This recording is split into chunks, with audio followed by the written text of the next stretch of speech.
भारत का वो सबसे बड़ा गद्दार जिसके कारण मिली गुलामी। भारतीय इतिहास वीरता और बलिदान से भरा हुआ है।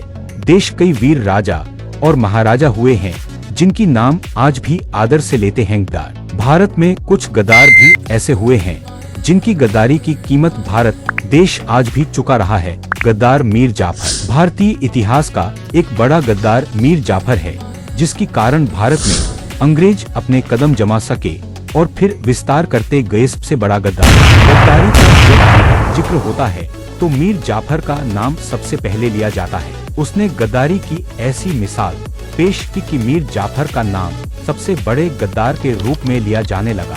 मीर जाफर बंगाल के नवाब सिराजुद्दौला का सेनापति था। उसे नवाब बनने की चाह थी जिसके कारण वो अंग्रेजों से मिल गया और नवाब को धोखा दिया। उसकी गद्दारी की वजह से ही सिराजुद्दौला की हार हुई। 1757 में मीर जाफर ने बंगाल के नवाब सिराजुद्दौला को धोखा दिया था। वो सिराजुद्दौला के संग गद्दारी कर अंग्रेजों से मिल गया और बंगाल का नवाब बना था। उस वक्त अंग्रेज भारत पर कदम रखने की कोशिश में जुटे थे। ऐसे में मीर जाफर की गद्दारी उनके बेहद काम आई और अंग्रेजों के शासन का भारत में विस्तार होता गया। मीर जाफर ने ईस्ट इंडिया कंपनी के रूप में अंग्रेजों को भारत में पैर पसारने का मौका दे दिया।